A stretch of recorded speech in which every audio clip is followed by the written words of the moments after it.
ওগো মাতা ওগো খালা ওগো আমার বোন, এ পুরুষেরই কাছে নারী অমূল্য রতন।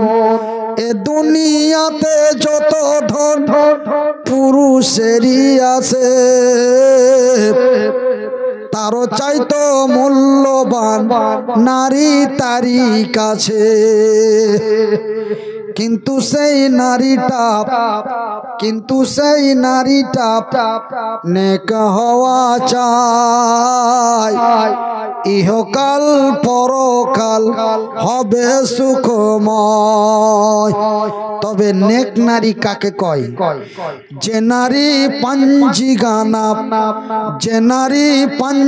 গানা নামাজ পড়িবে, আরে যে নারী রমজানের রোজা কভু না ছাড়িবে, আরে যে নারী ইজ্জতের রাখিবে খেয়াল, এ স্বামীর সেবা করে যাবে বাঁচে যত কাল। তাহার জন্য আল্লাহ তাআলা জান্নাত খুলে রবে, যেই দরজা দিয়ে ইচ্ছা জান্নাতে চলে যাবে। নারে তাকবীর, নারে তাকবীর। বিসমিল্লাহির রহমানির রহিম। ওয়া তুজাহিদুনা ফি সাবিলিল্লাহি বিআমওয়ালিকুম ওয়া আনফুসাকুম যালিকুম খায়রুল লাকুম ইন কুনতুম তা'লামুন। আল কোরআন। সম্মানিত ও যোগ্যতম আজকের সভার সভাপতি মহাশয়, উপস্থিত উলামায়ে ইকরামগণ, অত্র এলাকা থেকে ছুটে আসা ইসলাম দরদি, ইসলাম পিপাসিত ভাই ও বন্ধুরা, বয়োজ্যেষ্ঠ বয়সপ্রাপ্ত বাপ এবং চাচারা, স্নেহের কচি কচি ছেলেরা, পর্দায় বসে থাকা মা ও ভগ্নীগণ, প্রশংসা ওই মহান আল্লাহর, যেই মহান রব্বুল আলামিনের অশেষ দয়ায় মহান আল্লাহ আমাকে মৃত্যুর কাছাকাছি পৌঁছে দিয়ে পুনরায় ফিরিয়ে আপনাদের মাঝে উপস্থিত করেছেন। তাই আল্লাহর শুকরিয়া আদায় করে বলি আলহামদুলিল্লাহ।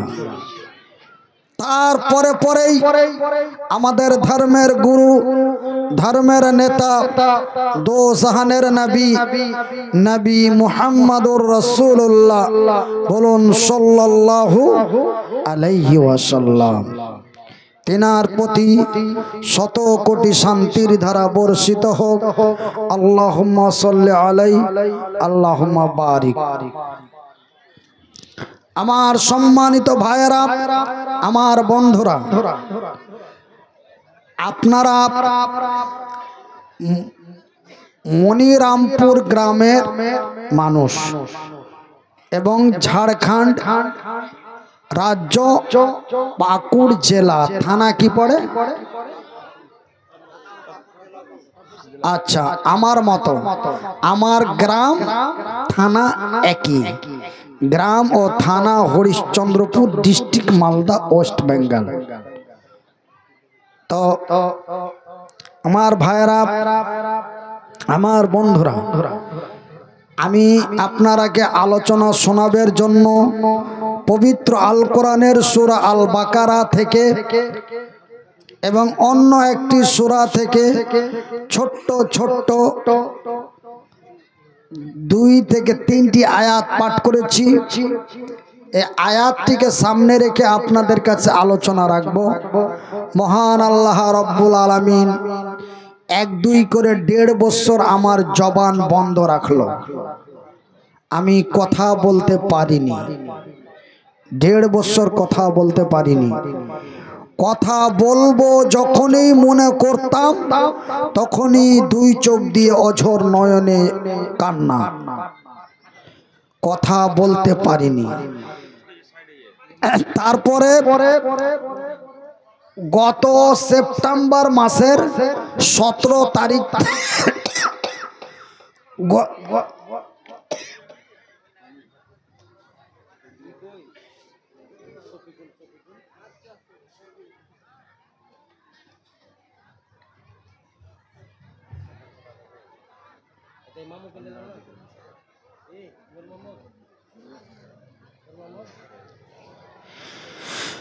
গত সেপ্টেম্বর মাসের 15 তারিখ থেকে আল্লাহ জবান খুলেছে।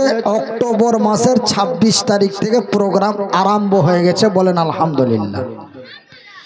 তবে আগের ধমক আগের চমক নাই, তবে চলছে আল্লাহর রহমতে, আল্লাহর রহমতে চলছে। আর আশা করি আল্লাহ কিছুদিন চালাবে। যখন আল্লাহ মৃত্যুর হাত থেকে বাঁচিয়ে দিয়েছেন, আমি প্রতিটা ডাক্তারের কাছে, বহু ডাক্তারের কাছে চিকিৎসা করলাম। প্রথম চিকিৎসা পিজি, তারপরে জলপাইগুড়ি, দিল্লি, এমস, বিভিন্ন জায়গা চিকিৎসা করলাম। একটাই কথা, স্যার আপকা নসিব বহুত अच्छा है যে आप बच गया, क्योंकि হেমারেজ बीमारी মানে ব্রেন স্ট্রোক রোগী কখনো বাঁচে না, 100-তে 99টা। কলকাতার যারা পিজির যারা বড় বড় ফিজিশিয়ান এবং সার্জন ছিল, আমার জ্ঞান আসার পরে বলছে ধন্যবাদ। আমি বলছি আর আমাকে ধন্যবাদ দিচ্ছেন মানে? তখন কিন্তু আমার আওয়াজ হয় না, তা আমি ইশারাতে বলি আমাকে ধন্যবাদ দিচ্ছেন মানে? বলে 14 দিন পরে আপনার জ্ঞান ফিরলো, তো এটা ধন্যবাদ আমাকে দেওয়া যাবে না, জ্ঞান আমাকে যিনি ফিরিয়েছে তাকে ধন্যবাদ দাও। আমি ইঙ্গিতে এভাবে এভাবে এভাবে কথা বললাম, তারা বুঝতে পেরে শুধু মুড়িটা হিলালো আর মুচকিটা না হাসলো।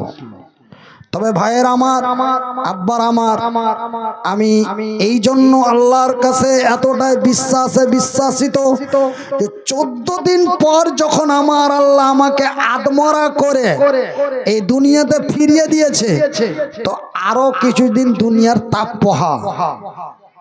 কেন ভাই, এই দুনিয়া কি খুবই ভালো মনে করছেন? খালি ভেজালে ভেজাল, সমস্যায় সমস্যা, জুঞ্জালে জুঞ্জাল। তো আমি আপনারাকে বলে নারায় দিয়ে, কেন আমাকে চিলিয়ে কথা বলতে নিষেধ আছে, তারপরেও কেন নারাটি দিলাম? নারা দেওয়ার নাম্বার 1 নারা দেওয়ার কারণ হলো যে আপনারা রাত এখন 12টা বেজে গেছে, আপনারা অনেকেই কিন্তু ঘুমাঘুমি করছেন, অনেকেই মানে এরকম করছেন। আর একজন ভাই এরকম করে ওকে ধাক্কা দিচ্ছে, তাই না? শোনেন, রাত 12টার পরে ওয়াজ শোনা, রাত 12টার পরে ওয়াজ শোনার ঘটনাটা শুনালাও। আমার ওই দিকে এরকম একটা ঘটনা ঘটেছে। কোন দিকে? হ্যাঁ, হরিশ্চন্দ্রপুরের দিকে একটা ঘটনা ঘটেছে, তো শুনালেন। ও ভদ্রলোক এরকম জালসা শুনতে এসছে, জালসা শুনতে আইসা মৌলবি বক্তব্য দিয়েছে, ऐ मुसलमान भाई और बहनों, ब्याज लेना देना हराम है। क्या लेना देना हराम है? कथा बोले ना, ब्याज लेना देना हराम है। তবে মৌলবি বলেছে ব্যাজ লেনা দেনা হারাম হয়। এবার ও ঘুমের অবস্থায়, মানে রাত 12টার পরে ওয়াজ শুনেছে, ও শুনে লেছে কিন্তু আর এক রকম, ঠিক আছে, ও কিন্তু ঘুমের অবস্থায় শুনে লেছে। আর একটু টানেন তো এটা, আমি ধরে থাকছি, আপনি টানেন, আমি আমার মাপ মতো বাস। এবার জালসা শুনে বাড়ি চলে গেছে সকাল বেলায়, মানে জালসাতে মেহমান টেহমান অনেক এসছে। এবার ও একদম বিরাট একটা শৈলের মাছ নিয়ে গেছে বাড়ি, মানে মেহমান কুটুম সদর আসছে, শৈলের মাছ নিয়ে গেছে। এবারকার কয়েছে খুব জমিয়া রান্না কর, খুব হাইন্ঠা করে রান্না কর। আমি কিন্তু একটু আপনার দিককার মতন করে কহছি, বুঝতে পারলেন, মানে হজরত আলীর মতন করে কহছি। মানে হজরত আলীর ভাষার নাম হলো ভাটিয়া এবং বাদিয়া, বুঝতে পারলেন। তো আমি 2-4 মিনিটের মতন বাংলা কথা বাদ দিয়া আমি বাদ দিয়া মানে বাদ দিয়া বাদিয়া কথা বলছি। এবার কয়ে খুব হাইন্ঠা করে রান্না কর। তখন কয়েছে হাজি হাইন্ঠা করে যে রান্না করব, তো বাড়িতে যে একটাও পেজ নাই, কি না এদের কথা বলা না। কয়েছে বাড়িতে যে পেজ নাই, কয়েছে চাপ্পল দেখেছি, কয়েছে কেনা, কয়েছে রাতে মুলবির ওয়াজ শুনিস নি কেনা। মুলবি কি কয়েছে? মুলবি কয়েছে পেজ খাওয়া হারাম। পেজ খাওয়া, মুলবি কিন্তু পেজ খাওয়া হারাম বলেনি। মুলবি বলেছে বিয়াজ লেনা দেনা হারাম হয়, মানে সুদ লাওয়া দেওয়া হারাম। তো মুলবি বলেছে বিয়াজ লেনা দেনা হারাম হয়, আর ও নিন্ধের অবস্থায় শুনেছে পেঁয়াজ খানা হারাম হয়। দিয়ে বিশাল ঝামেলা, একদম দুজনা মেলা খুব মারামারি, একদম ঠুকাঠুকি। তারপরে কছে তুই আমার স্ত্রী হ্যাঁ, আর গতরে হাত তুললি, তোকে দেখবো না, তোর বাড়িতে থাকবো না, তোকে দেখবো না, তোর বাড়িতে থাকবো না। এই বইলা ও রাগ করে মেরে দিয়েছে টাপ। কছে হাজি কুন্ডে যাবা, কুন্ডে যাবা? কছে বকিস না। কছে শোনো, যেখানে মন সেখানে যাও, কিছু খায়া যাও। কছে তোর খাওয়ার খাবো না। রাত 12টার পরে জালসা শোনার এক্সাম্পলটা দিচ্ছি আপনারাকে, ওই জন্য একটু নাড়া টাড়া দিয়েছি। তো আমার ভাইরা, এবারকার বহুটার উপরে রাগ করে মেরা দিয়েছে টান, তোর বাড়িতে থাকবো না, তোর খাওয়ার খাবো না। এই বইলা ও একদম ট্রেন ধরেছে রাধিকাপুর এক্সপ্রেস,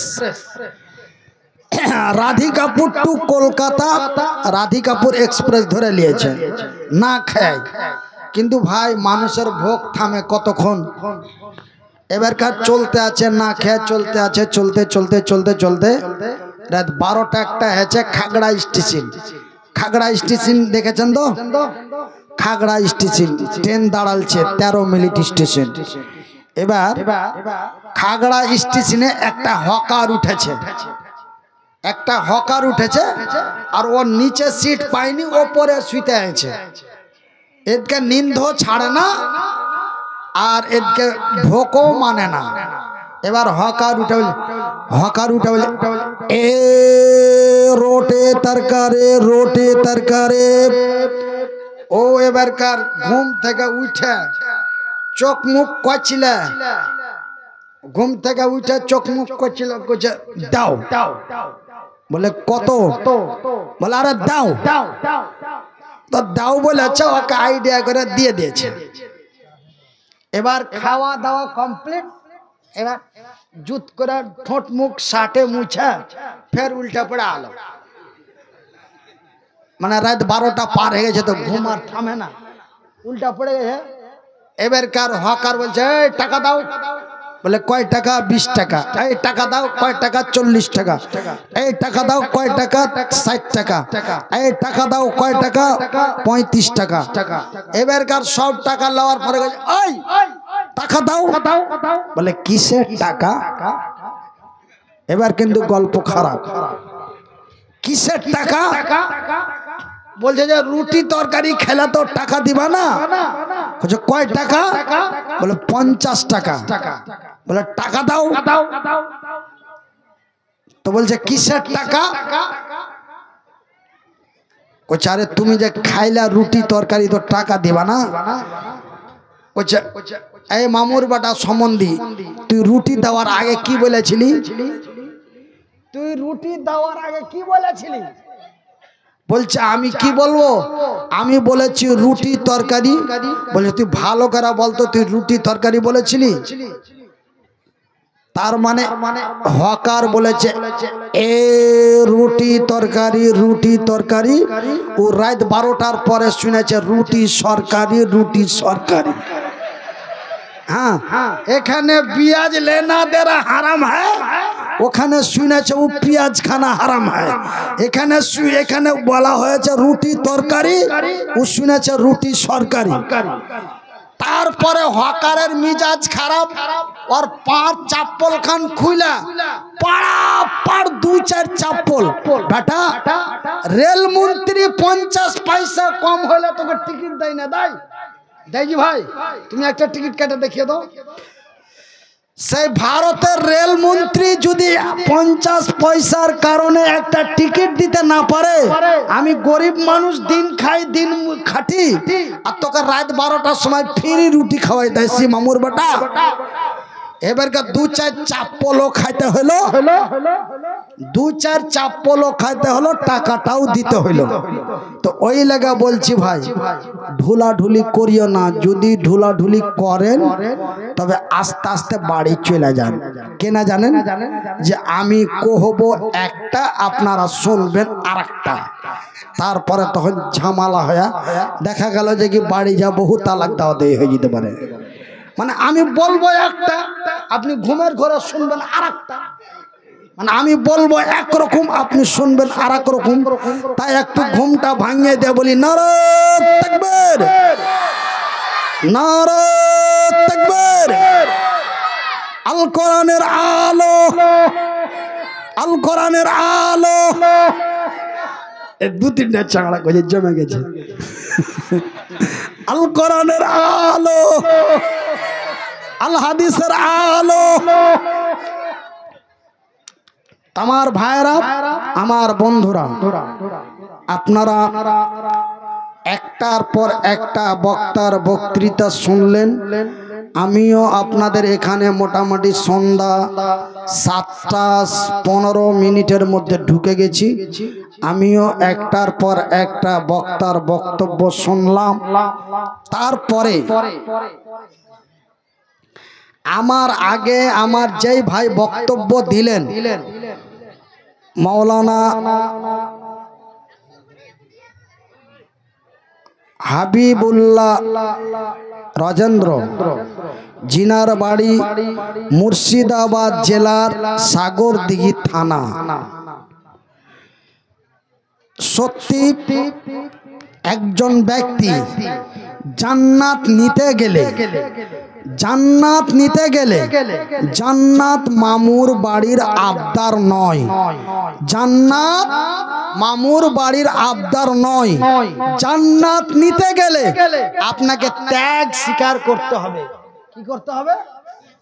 ত্যাগ স্বীকার করতে হবে। কেন আজ থেকে 1400 বছর পূর্বে যারা জান্নাতের লোভে পড়ে তারা কিন্তু বিশাল লোভী ছিল।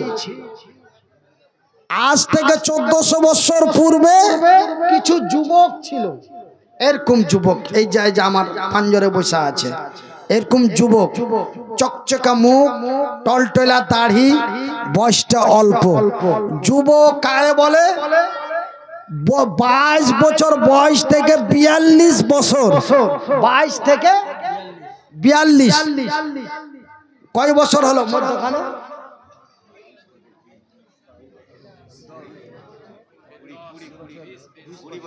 এই 20 বছর বয়সটা অত্যন্ত গুরুত্বপূর্ণ বয়স। 20 বছর 20 বছর বয়স, এই বয়সখানিতে আপনি যেটা চাইবেন সেটাই করতে পারবেন। যদি মনে করেন যে জান্নাতের কাজ করব, জান্নাতের কাজ করতে পারবেন। তো আজ থেকে 1400 বছর পূর্বে এই 22 থেকে 42 বছর পর্যন্ত এই যুবকগুলি, যেমন হযরতে বিলাল, আব্দুল্লাহ বিন রাওয়াহা, হযরতে হানজালা, এমনি করে করে হযরতে মাসউদ, এমনি করে হযরতে আবু উবাইদা, এমনি করে হযরত আব্দুর রহমান বিন আউফ, এমনি করে করে সেই নওজোয়ান তরুণ যুবকেরা তারা জান্নাতের লোভে পড়ে, তাদের লোভ প্রচন্ড লোভ ছিল, তাদের প্রচন্ড লোভ ছিল। তবে লোভ ধন সম্পদ টাকা পয়সার উপরে ছিল না। তারা জান্নাতের লোভে পড়ে, নবীর মহব্বতে পড়ে, নবীর ভালোবাসায় পড়ে তারা আল্লাহর আকাশের নিচে জমিনের উপরে পৃথিবীর মানুষকে দিয়ে গেছে ইতিহাস। কি দিয়েছে? ইতিহাস। আর বর্তমান 2024 সালের যুবকেরা, 2024 সালের কি হলো জি ভাই?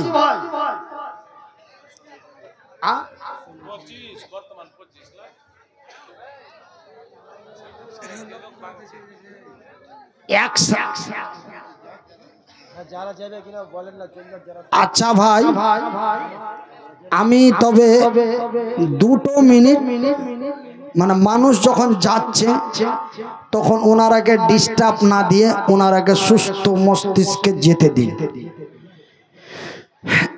জাগ জাগ জাগ রে মুসলমান, জাগ জাগ জাগ রে মুসলমান, চৌদিকে ফিরিয়ে দেখ তুই তৌহিদ দি ফরমান।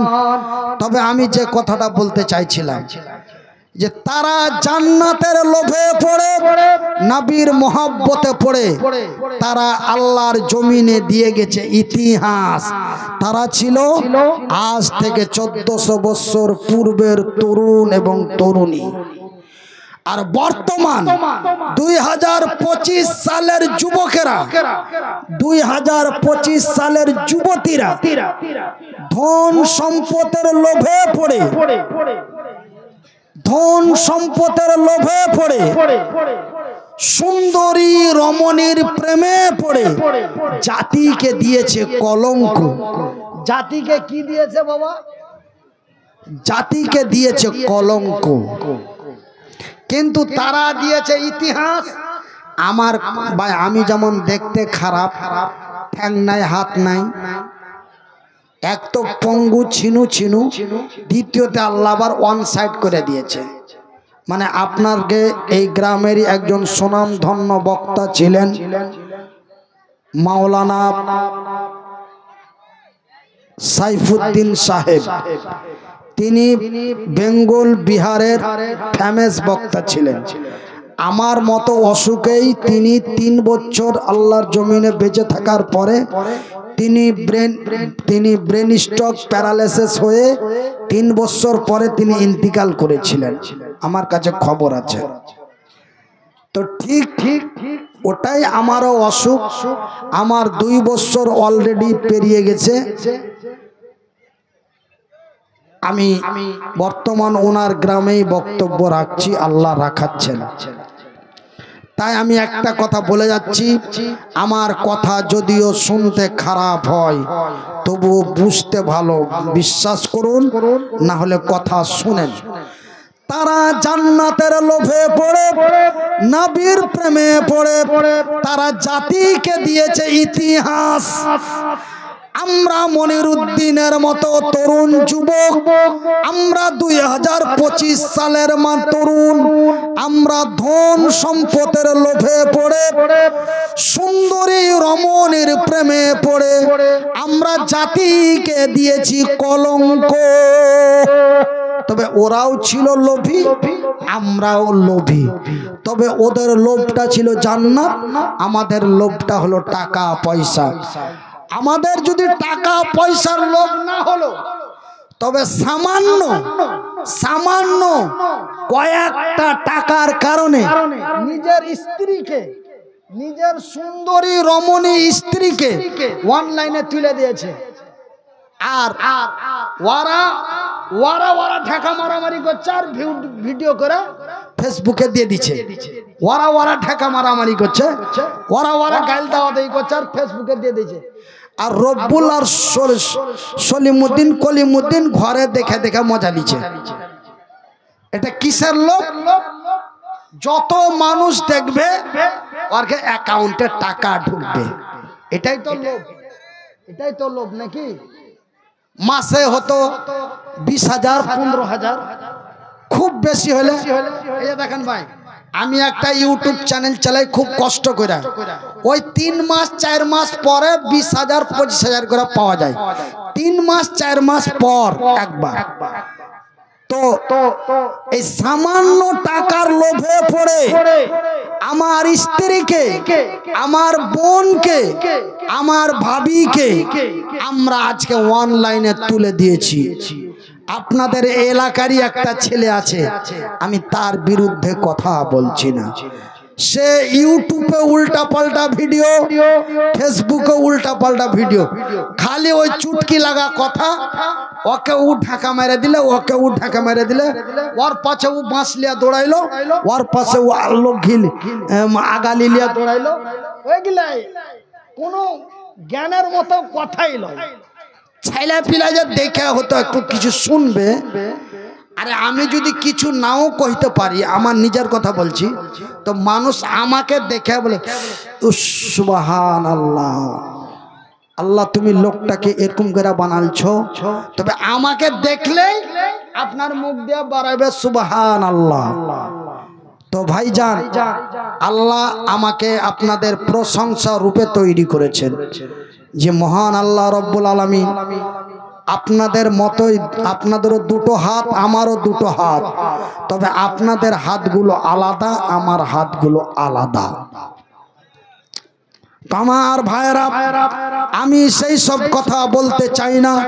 আমার বলার উদ্দেশ্য হলো, তারা জান্নাতের লোভে পড়ে, নবীর প্রেমে পড়ে তারা জাতিকে দিয়েছে ইতিহাস।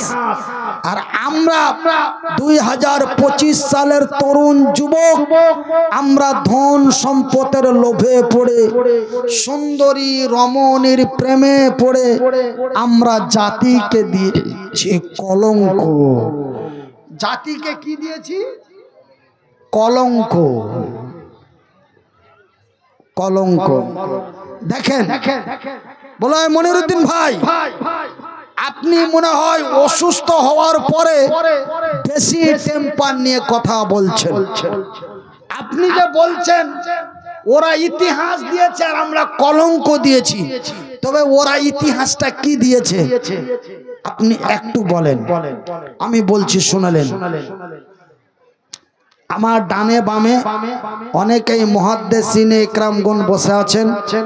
আমি মনিরুদ্দিন একটা কথা যদি আল্লাহ রসুলের হাদিস কোরআনের বাইরে বলি, তবে আমাকে বক্তব্য দেওয়া বন্ধ করে দিবেন। এটা আপনাদের কাছে আমার খোলা পারমিশন থাকলো। আপনি তো কেসা কাহিনী ছুটছে না, আপনার কোনটা বক্তব্য রাখছেন বলুন তো? আমার ভাইয়েরা, আমার বন্ধুরা, আমার বন্ধুরা, তবে আমি একটা কথা বলেছি, আমার কথাটা আপনারা ধরে রাখেন। ওরা জান্নাতের লোভে পড়ে, নবীর প্রেমে পড়ে ওরা জাতিকে দিয়েছে ইতিহাস। আমরা ধন সম্পদের লোভে পড়ে, সুন্দরী রমণীর প্রেমে পড়ে আমরা জাতিকে দিয়েছি কলঙ্ক। তার প্রমাণটা নিয়েলেন, তারা কি ইতিহাস দিয়েছে। একজন নওজোয়ান তরুণ যুবক, নাম তার আব্দুল্লাহ বিন রাওয়াহা, নতুন বিয়ে করে বউ নিয়ে বাড়ি এসেছে। সন্ধ্যা লাগলেই হবে তার সোহাগ রাত, সন্ধ্যা লাগলে হবে তার ফুল সজ্জার রাত, সন্ধ্যা লাগলেই হবে তার বাসর রাত। আমার ভাইয়ের, আমার বন্ধুরা, আমার আব্বা জানেরা, এইবার আব্দুল্লাহ বিন রাওয়াহা সন্ধ্যা লাগলেই হবে তার সোহাগ রাত, সন্ধ্যা লাগলেই হবে তার ফুল সজ্জার রাত। কেন সময় আল্লাহর নবী, দয়ার নবী, বিশ্বের নবী আব্দুল্লাহর বাড়ির দরওয়াজায় এসে বলে, আব্দুল্লাহ রে বাড়িতে আসো। আব্দুল্লাহ বলে, লাব্বাইক ইয়া রাসূলুল্লাহ, আমি উপস্থিত আছি, আমি উপস্থিত আছি। বলে, আব্দুল্লাহ তুমি তাড়াতাড়ি বাড়ি থেকে বেরিয়ে যাও, মওতার প্রান্তে লড়াই চলছে, ওই লড়াইয়ের ময়দানে তোমাকে সেনাপতির দায়িত্ব দেওয়া হয়েছে। নতুন বউ একজন অন্যজনকে দেখে নাই, একজন অন্যজনকে দেখে নাই, কিন্তু আমাদের তো ভাগ্য ভালো যে আমরা বড় সৌভাগ্যবান যে আমরা বিয়ের আগেই বউ দেখতে পাই। কিন্তু আজ থেকে 30-35 বছর আগে বেটা তার বাপের উপরে ডিপেন্ড করত, বেটা তার চাচার উপরে ডিপেন্ড করত। তবে কি বিয়ের আগে বউ দেখতে যেতে পারা যায় না? আমি সেটা বলি না, দুটোই যায়। আমার ক্ষুদ্র শিক্ষা জ্ঞানে আমি যতটুকুন জানি যে বিয়ের আগে ছেলেও যে দেখে আসতে পারে, গার্জেনও যে দেখে আসতে পারে। তবে আজ থেকে 30-40 বছর আগে ছেলে তার বাপের উপরে ডিপেন্ড করত, ছেলে তার চাচার উপরে ডিপেন্ড করত। হারগা মাঝকল আব্বা যেটা করবে সেটাই, হার বড় বাপু যেটা করবে সেটাই। কিন্তু এখন একটু অন্যরকম হয়ে গেছে, একটু ডিজিটাল হয়ে গেছে ওই চাংড়াটা। আর আমার ভাইয়ের, আমার বন্ধুরা, আরে আমার আব্বা জানেরা, এইবার আব্দুল্লাহ বিন রাওয়াহা আল্লাহর নবীর ডাক শুনে প্রস্তুতি নিয়ে বাড়ি থেকে বেরিয়ে যাচ্ছে অন্যায়ের প্রতিবাদ করার জন্য, সত্যের বিজয়ের জন্য, কালেমার ঝান্ডা উঁচু করার জন্য বাড়ি থেকে বেরিয়ে যাচ্ছে। বিবির সাথে দেখা করে নাই, উল্টো পিঠ দিয়ে বেরিয়ে যাচ্ছে নবীর মহব্বতে পড়ে, জান্নাতের লোভে পড়ে। আমি আব্দুল্লাহ লড়াইয়ের ময়দানে যে অন্যায়ের প্রতিবাদ করে শহীদ হয়ে যদি মারা যায়, তবে আমার রাসূল বলেছেন যারা শাহাদাতের মৃত্যুবরণ করে তারা বিনা হিসাবে আল্লাহর জান্নাতি। এই জন্য আমি আব্দুল্লাহ বিন রাওয়াহা আমি মওতার প্রান্তে অন্যায়ের প্রতিবাদ করে সত্যের বিজয় করতে যে আমি শহীদ হয়ে আল্লাহর জমিন থেকে বিদায় নিব। এই নিয়ে আব্দুল্লাহ বিন রাওয়াহা বাড়ি থেকে বেরিয়ে চলে যাচ্ছেন। বিবির সাথে দেখা করা নাই। বিবি তার পিছন থেকে ডাক দিয়ে বলে, ওগো আব্দুল্লাহ, বিদায় কালে শেষের বেলায় একটু দেখা করা যাবে না, একটু দেখা করা যাবে না? বিবি বলে, আব্দুল্লাহ বলে, না রে বিবি না, আমি তোমার সাথে দেখা করতে পারি না। কেন গো স্বামী জান, কেন দেখা করতে পারো না? বলে, বিবি রে, তোমার সাথে দেখা করতে যেয়ে, তোমার সাথে দেখা করতে যেয়ে যদি তোমার সুন্দরী রমণী চেহারা খানা দেখে যদি আমার মহব্বতে এসে যায়, যদি আমি তোমার ভালোবাসায় পড়ে যাই, তবে আমি লড়াইয়ের ময়দানে যেতে পারবো না। আর আমি যদি লড়াইয়ের ময়দানে যেতে না পারি, তবে আমার নবী, আল্লাহর নবী, দয়ার নবী, বিশ্বের নবী আমার অপেক্ষা করবে। আমার আব্দুল্লাহ কই রে? যদি আমার রসুল আমাকে লড়াইয়ের ময়দানে দেখতে না পায়, না জানি কতই কষ্ট পাবে। এই জন্য আব্দুল্লাহ বিন রাওয়াহা ডানে বামে না দেখে, স্ত্রীর মহব্বতে না পড়ে, অন্যায়ের প্রতিবাদ করার জন্য, সত্যের বিজয়ের জন্য বাড়ি থেকে বেরিয়ে চলে গেলেন। আমার ভাইয়ের, আমার বন্ধুরা, তবে আজকে আমাদের অবস্থাটা কি?